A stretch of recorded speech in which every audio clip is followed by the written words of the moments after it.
ये इश्क नहीं आसा इतना ही समझ लीजिए, एक आग का दरिया है और डूब के जाना है।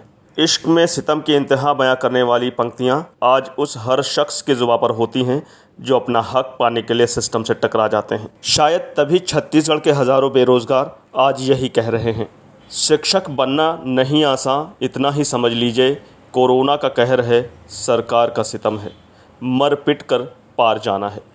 सत्ता की कड़वी सच्चाई देखिए, 2 साल पहले सरकार के यही चेहरे शिक्षाकर्मी के आंदोलन में दिन रात बैठकर उनकी मांगों को जायज़ ठहराते थे। आज सरकार में हैं तो भावी शिक्षकों पर मुकदमे दर्ज करवा रहे हैं। दरअसल पिछले साल मार्च में सरकार ने 14,580 पदों पर शिक्षकों की सीधी भर्ती का विज्ञापन निकाला था। दशकों बाद ऐसा हुआ था जब शिक्षकों की सीधी भर्ती होने जा रही थी। बेहतर भविष्य का सपना पाले हज़ारों युवाओं ने अपनी लगी लगाई नौकरी छोड़ दी, दिन रात लगकर तैयारी की, एग्ज़ाम दिया और पास भी हो गए। सपने हकीकत बनने वाले थे, लेकिन सरकार की मंशा को भला कौन जाने। फरवरी 2020 तक सब कुछ हो चुका था, बस पात्र अपात्र की लिस्ट निकलती और युवाओं के हाथ में नियुक्ति पत्र होता। लेकिन कोरोना की आहट ने सरकार की दबी हुई मंशा को पूरा करने का मौका दे दिया। सरकार ने अघोषित तौर पर भर्ती प्रक्रिया पर रोक लगा दी। सरकार की मंशा ने प्रदेश के उन 22,000 युवाओं को पल भर में एकजुट कर दिया जिनका वेरिफिकेशन पूरा हो चुका था। ये सब खुद को शिक्षक बनने से महज एक कदम दूर पा रहे थे, लेकिन अब यही एक कदम मीलों का फासला नजर आने लगा। इनके पास खोने को कुछ नहीं था। घरों पर बेरोजगार भूखों बनने से बेहतर सड़क पर लड़कर मरना आसान नजर आने लगा। चंद दिनों में ही छत्तीसगढ़ बीएड डीएड प्रशिक्षित संघ के नीचे सारे के सारे शिक्षक उम्मीदवार एकजुट होकर राजधानी की सड़कों पर उतर आए। 22 अगस्त को बूढ़ा तालाब धरना स्थल पर इन्होंने अपनी ताकत दिखा दी। कोरोना काल में भी धरना प्रदर्शन करने की उनकी हिमाकत ने साफ कर दिया, उन्हें और रोक पाना मुश्किल होगा। नतीजा ये हुआ कि सरकार ने 1 सितंबर को व्यापम मेरिट लिस्ट की वैधता 1 साल और बढ़ा दी। यानी जो भर्ती प्रक्रिया 30 सितंबर से खुद ब खुद निरस्त होने लग जाती है, वो 1 साल और बढ़ गई। लेकिन बेरोजगारी की आग को बुझाने में राहत के ये छींटे काफ़ी नहीं थे। प्रदेश के युवाओं को लग गया कि सरकार 1 साल और उन्हें बेरोजगार रखने वाली है। इसलिए 7 सितंबर को सीएम हाउस का घेराव करने फिर से राजधानी की सड़कों पर इकट्ठा हो गए।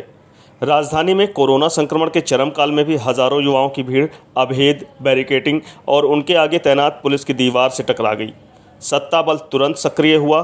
पुलिस ने लाठी के दम पर उन्हें वापस धकेल दिया और पीछे छूट गया टूटे हुए चश्मे, गिरी हुई कलम, टूटी घड़ियां और मुड़ी तुड़ी चप्पल जूते। कई शिक्षकों को चोट आई, कई पुलिस वाले भी जख्मी हुए। भावी शिक्षकों के दुस्साहस की कीमत उन्हें पुलिस वालों की गंदी और भद्दी गालियां खाकर भी चुकानी पड़ी। सरकार की नज़रों में भले ही उनका दुस्साहस था, लेकिन भावी शिक्षकों की नज़र में अस्तित्व की लड़ाई थी। घर में दुधमुहे बच्चे, बूढ़े माँ बाप और पत्नी को छोड़कर यूं कोरोना के मुंह में अपने सिर देने की बेबसी ना तो सरकार समझ सकी और न शासन में बैठे अधिकारी, बजाय कि उनकी बातें सुनते, इनकी हालात को समझकर कोई रास्ता निकालते। इस सरकार ने भी वही गलती की जो हर सरकार करती आई है, दमन और डर के दम पर आंदोलन को कुचल डालने की कोशिश। सरकार ने संघ के दर्जनों पदाधिकारी समेत अज्ञात लोगों पर मुकदमा दर्ज करा दिया। उन्हें धमकाया गया कि एफआईआर दर्ज कर उनके सरकारी नौकरी पाने के सपने को ही खत्म कर दिया जाएगा। सरकारी आदेश की अवहेलना और महामारी एक्ट के खिलाफ काम करने की सज़ा दी जाएगी। अब ये भावी शिक्षक खुलकर मैदान में हैं, ऐलान कर चुके हैं कि दमन तो दमन ही सही, हर ज़िले में गिरफ्तारी दी जाएगी। लगता है सरकार भी वही गलती दोहरा रही है जो पूर्व की रमन सिंह सरकार करती आ रही थी, लेकिन शिक्षा कर्मियों की लड़ाई उसके सामने नज़ीर की तरह रहेगी। इनकी मांगें भी पूरी हुई, लेकिन भाजपा के दामन पर कभी न मिट पाने वाला दाग भी लग गया और अब फिर से नारे बुलंद हो रहे हैं। जब जब युवा बोला है, तब तब सिंहासन डोला है। भावी शिक्षकों के संघर्ष और सरकार को उसके गिरेबा में झांकने को मजबूर करते उनके कुछ यक्ष प्रश्न को लेकर हम जल्द आपके सामने होंगे। तब तक एक अनुरोध है, हमारे चैनल को सब्सक्राइब करें, लाइक करें और इस वीडियो को ज़्यादा से ज़्यादा लोगों तक शेयर करें। धन्यवाद।